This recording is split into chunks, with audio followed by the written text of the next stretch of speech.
Telegram অ্যাপের মাধ্যমে online investment পদ্ধতিতে প্রতারণা।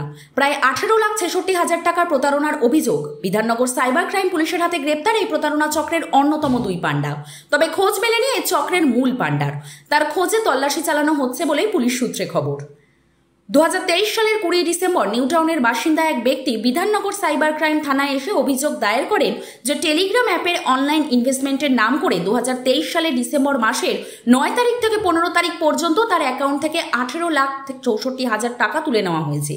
তিনি প্রতারিত হয়েছে বুঝতে পেরে বিধাননগর সাইবার ক্রাইম থানায় অভিযোগ দায়ের করেন। বিধাননগর সাইবার ক্রাইম থানা তদন্ত শুরু করে বিহারের ভাগলপুরের বাসিন্দা 19 বছরের বিহারী প্রসাদ সিংকে ডেকে পাঠানো হয়।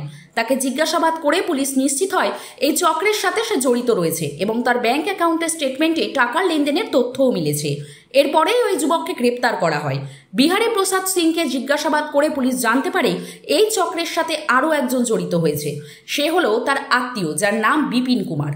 এরপরে পুলিশের বিপিন কুমারকেও গ্রেপ্তার করে এবং তাকে জিজ্ঞাসাবাদ করে জানতে পারে যে এই গোটা র্যাকেটটি চালাচ্ছে শিবম সিং নামক এক যুবক। যদিও তার খোঁজে তল্লাশি চালানো হচ্ছে, তাকে পুলিশ এখনও খুঁজে পায়নি। আজ অভিযুক্ত দুজনকে বিধাননগর মহকুমা আদালতে তোলা হবে এবং নিজেদের হেফাজতে নেওয়ার আবেদন জানাবে পুলিশ। জানা গিয়েছে ধৃত দুজনেই বিহারের ভাগলপুরের বাসিন্দা।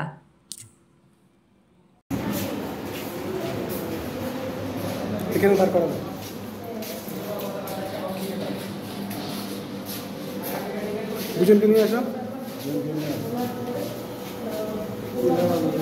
চাবি কোথায়? ডরে বলছি।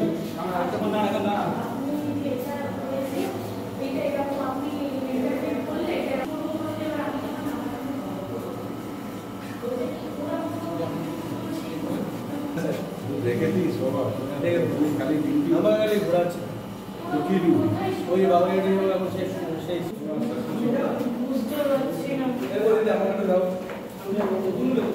আমি কি বুঝে পাইনি।